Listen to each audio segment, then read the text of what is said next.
Okay, it's midday. Thank you everybody for joining us today for this What's New in Business Central Wave 1 webinar, talking about all things new from Microsoft. As always, we have the conversation in the office and we think and we have a conversation and we highlight what's relevant to you, our clients. So as always, I'm the facilitator here today. My name is Danusha Jolliffe. I'm the Customer Success Director, and I'll be monitoring the question box. If you do have any questions at any point, please do ask, and I'll ask Ian to pause and we'll address them. Alternatively, we can take the question and the answer offline if it's a deeper discussion. Ian, over to you for a quick introduction. Hi everyone, I'll be doing your demo today. I'm going to try and keep it interesting for everyone. Thanks. Next slide, please. Great, so these are the highlights Ian will be covering today in the areas of admin, ops, user experience and finance. As I'm sure you can imagine, there's an awful lot of content that Microsoft creates and share, and I'll share some links later on, but these are the particular areas that Ian will be going over. Some will be demoed and some he'll talk through just to give you a flavour of what's coming up new. Just to let you know, my second screen with the questions on it is over here, so if I'm not looking directly, it's because I'm monitoring the chat. Please do ask questions as we go through, and I'll either answer directly or, as I said, I'll ask Ian to pause and we can answer that way. Ian, over to you. Okay, let me get it up. Right, so hopefully you can see my screen. As always, I'm using a virtual machine, so your performance will be better than mine. Quite a lot to get through. As always with Microsoft, there's a whole mixture of stuff to talk about. The first thing I wanted to talk about was Microsoft are cleaning up in this wave. So in previous waves, they've maybe removed some functionality or changed some functionality. And the fancy words that Microsoft uses say they've deprecated this and deprecated that. All those things that they've deprecated, so the old account schedules and things like that, they didn't actually delete them. They left them hidden in the background. We couldn't see them necessarily, but they were still there. This time, all of that stuff that's been deprecated in the past, Microsoft are going to delete those files in the background. You might have a customization that's still using one of those old files. So it's really important for this wave that you double check that all of your key processes are working. On our side, we have had a look. We've checked. We don't think you should have any problems, but there's a slim chance that we might have missed something. So it's really important that you double check and make sure that it does work. You should have heard already from either Tissam or Brad within the support desk on our side. Please have a look at those communications, see what they're asking you. It is important. Right now, new features. I wanted to talk to you about inventory posting. So I was on my way up to the search button, and as I was getting there, oh look, Copilot. And there's this new sales order agent over here.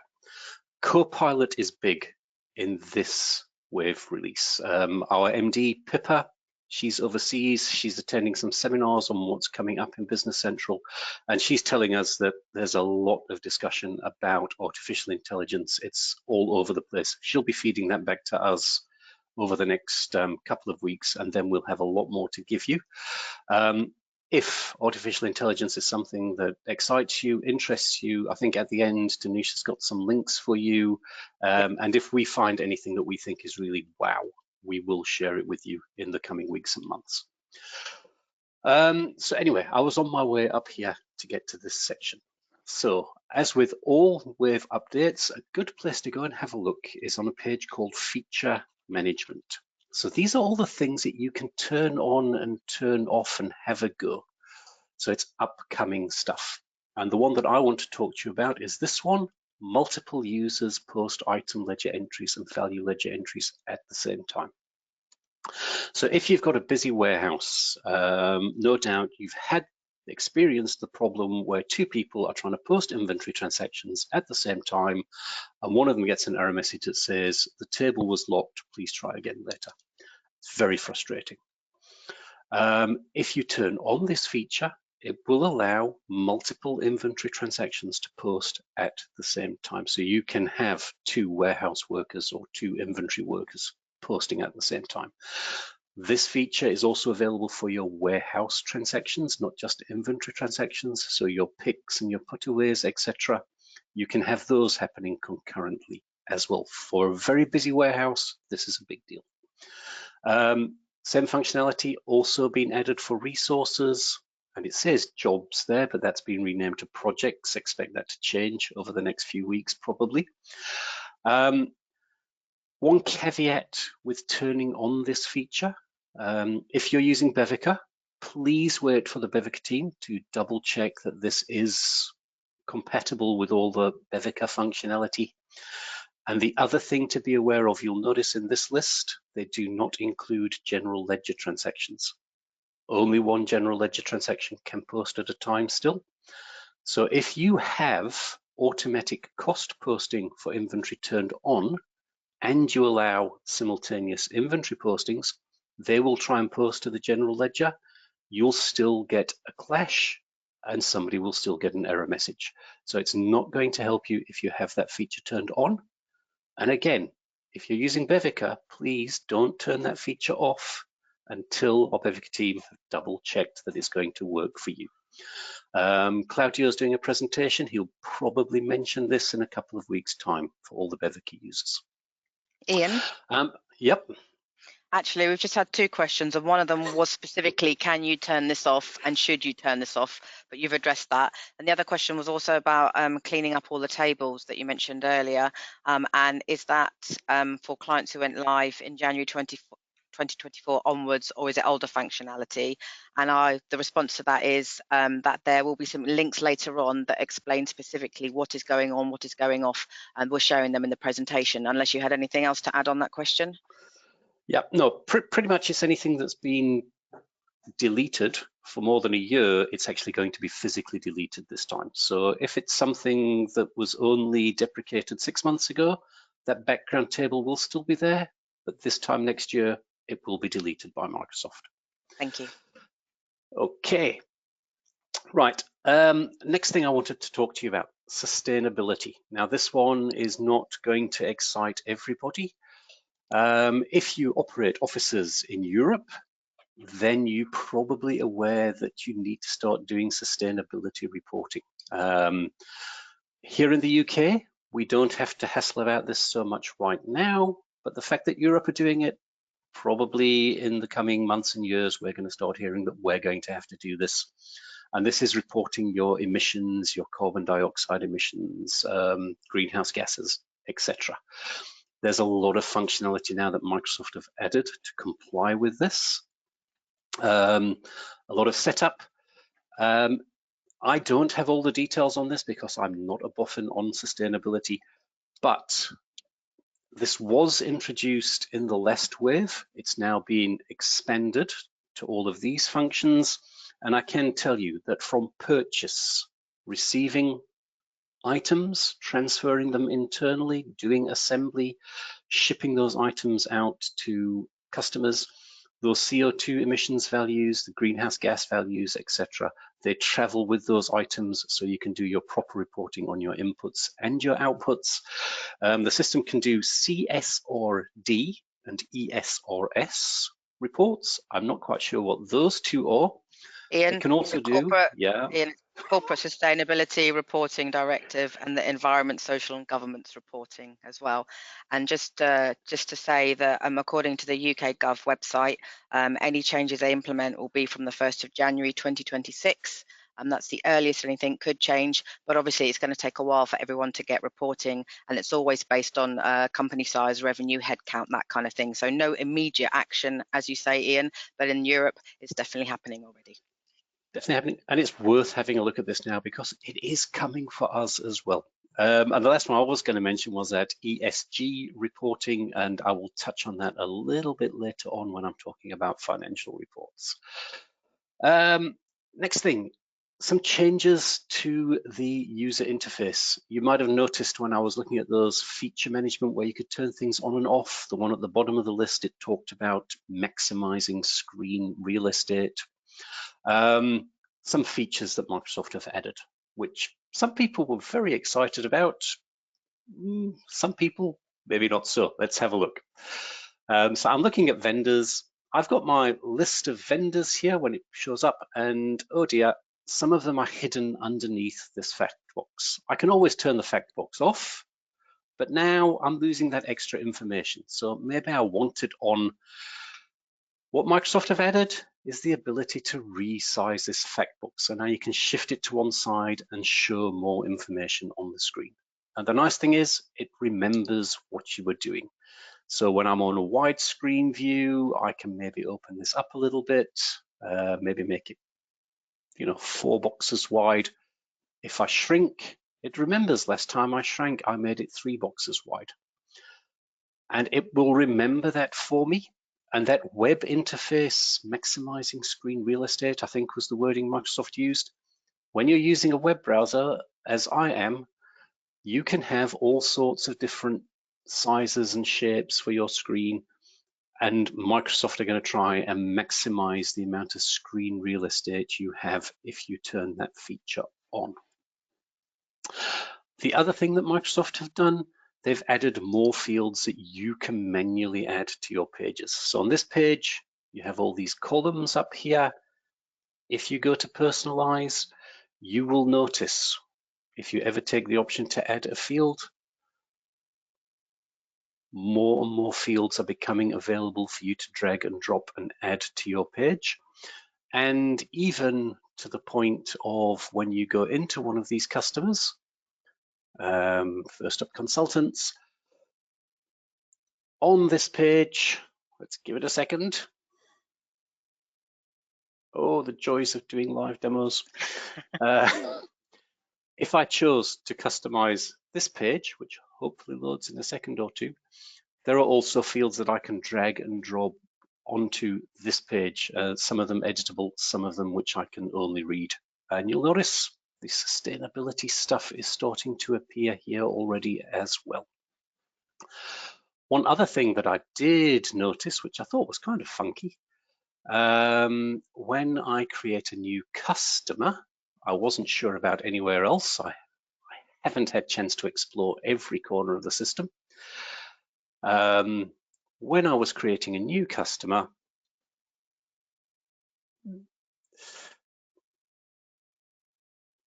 and basically I put in the customer number, put in the customer name, and then when I tab onto the next screen field, this Copilot, it starts offering to populate the fields on the page for me. It's watched what I've done in the past, it's learned what I do, and it's going to try and make the correct options for me. Again, you can always take those options, you can ignore those options, but there's some nice functionality that has been added there. Right, the next thing I want to talk about, Shopify enhancements. Ian, sorry. Yes. I just had another question saying, with the new fields that you can add, can you also see the item attributes on the item table?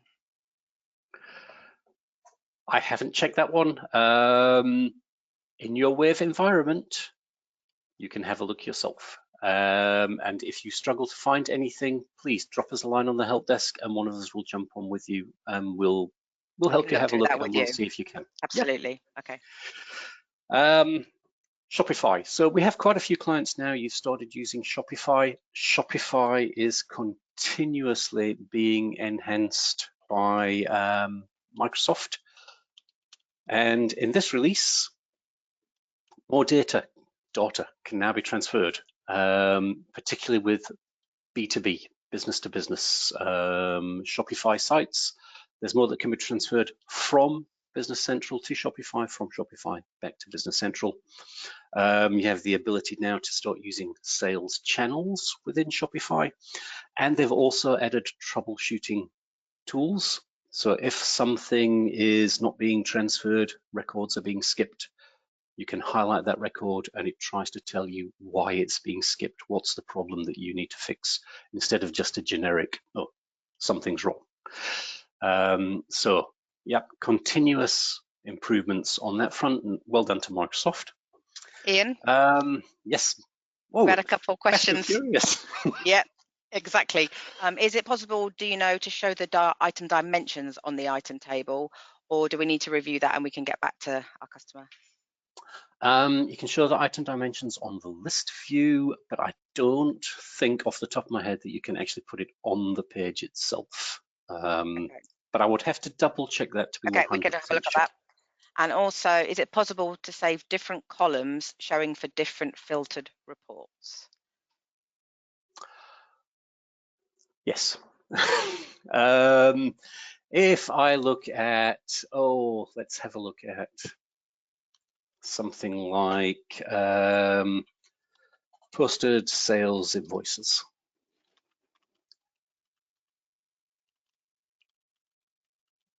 So on this one, I can set some filters. If I change filters, it doesn't change the columns that I had when I used that filter. I did have a client who asked a very similar question, and the workaround that we found was you can use the analysis mode for that. So within analysis mode, you can set up various tabs, and you can have as many tabs as you need. You can give them names. On each tab, you can create a different set of columns, arrange them differently, and those filters that you set up on the left-hand side, they're still available, and you can chop and change between them. So if you want to see this filter with this column set, or this filter with that column set, you can do it on this screen. Just don't remember when you're finished to go back to your normal view. Thank you. Okay, hope that helped. Intrastat was the next thing I wanted to talk about. Intrastat, again, this is a European thing. If you have European offices, if you're operating in the Republic of Ireland or anywhere on the continent, you have to report that movement of goods between countries. There have been some enhancements to Intrastat. At the end of last year, Microsoft changed to a new Intrastat reporting methodology completely, and they've added a few new options as well. So on the Intrastat setup page, there is, way down at the bottom, you can now include mandatory fields. So you can make the transaction nature code or the specification mandatory, which would mean if anybody's trying to post a transaction that moves inventory between countries, if they haven't specified these fields, they're going to get an error message to say the transaction nature code cannot be blank. You must insert a value before you can post, which makes your reporting at the end of the month or the end of the quarter a lot easier because you know all the information is there. You don't have to go and manipulate and fix things. Very nice. And the last thing I wanted to talk about, financial reports. So something for the accountants. If you're old like me, you'll still remember when we called financial reports account schedules. And if you search for account schedules, Microsoft still remember because it takes you to the new financial reports. New financial reports, very similar functionality. What Microsoft have done, they've added some new reports. You will notice that environmental sustainability governance, they've got a new report there that's available for this. And all of these reports, they work by having column and row definitions. So let's go and have a look and see how they've done some of these. So first up, let's have a quick look at some row definitions. Financial report row definitions. And just for fun, let's have a look at this ESG one. How do they get this carbon dioxide reporting? Let's edit this definition and have a see. And this is a nice thing about these. You can manipulate these yourself. You can copy them and change them to suit yourself, or you can just steal ideas with your eyes and go and build your own from scratch. And I've obviously chosen the wrong one. Let me go back, highlight ESG and edit the row definition. So it looks very much like a financial report, but the big difference is instead of using your chart of accounts, your general ledger accounts, it's using sustainability accounts. You can set up your whole host of sustainability accounts and you can measure your CO2 emissions, etc. Carbon fee. I'm not sure what a carbon fee is. But here's how Microsoft has set this up to work, and you can use this yourself to prepare your own reports. And along with these new row definitions that Microsoft have offered you, there's also new column definitions, and this is where it gets a little bit exciting if you enjoy reporting. Very strange to get excited about a report, I suppose. There's a lot more column definitions that Microsoft have added. Some of these were always here, the M balance, net change, etc. But some new ones have been added. Trial balance with a beginning balance, all the debits, all the credits, and the ending balance. Very nice for a traditional company who like to do things the old-fashioned debits, credits way. Ian, But there, yes. another question. Is there a way to stop the column and row definitions being added automatically? Being added automatically. I'm not quite sure what that means. Okay, so I'll Tanisha, ask for whoever further that is. detail. Yep, we can get, yep, no problem. We can take it offline. Okay. They've also added these ones beginning with C over here. So they have column definitions for 12 months net change of the budget, or the current month net change versus last month's net change. Oh, that's interesting. How did they do that? Again, you can go and have a look at the column definitions. So we'll highlight it. We'll have a look at that definition. And how did they get the current month net change? They use a period formula of P, and to get last month, minus 1P. Guess what? Month before, minus 2P. Pretty easy, but now you can see some examples of how this is done. And then the next one they have is current month compared to the same month last year. I'll take a bet that they do this minus 12P, possibly. Let's have a look and see how Microsoft do it. And they've got a fancy function, minus one financial year. So you can go back one financial year. And all these are available for you to use when you're building your reports, which is very nice. And then they've got some more with even more, and one's comparing budgets year to date. Let's have a look. How did they do this one? All sorts of things going on in here. So they're using entries, general ledger, and budget, the current period. For the year to date, this financial year, period 1 to the current period, all added together. And for the entire year, this financial year from period 1 to period 12, all added together. So all of this functionality, it's kind of been there bubbling in the background. Now Microsoft are putting out some examples of how to use this, and you can use these column sets in your own reports. You can copy them, tweak them, make them your own, or just steal the ideas and do your own from scratch. So that's pretty much what I wanted to speak to you about today, and I'm bang on time. I'm very happy. Danusha, I will hand that back to you. Thank you. We have had a couple more questions, but I think we can take those offline and we can respond afterwards.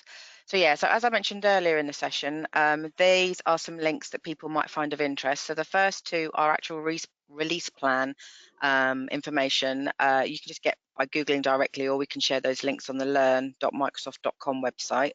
And that YouTube playlist has approximately 60 plus, maybe 65 or 70 videos on there, and Microsoft have done a specific video relating to the bigger changes that may be relevant to people using Business Central. So you can pick and choose the sessions you want to watch, stagger it, watch them as you wish to or as and when you need to. Ian also mentioned Copilot earlier, and Copilot is on the majority of pages, tables, everywhere within Business Central. So if anyone wanted that Copilot overview, there's some information there. And then the last piece was around sustainability and what those requirements look like. It says update 2024. There is further information on that link if you want to find out a little bit more. I'm just checking if there's any further questions. One question around Continia. And are there any impacts on Continia output as a result of the wave?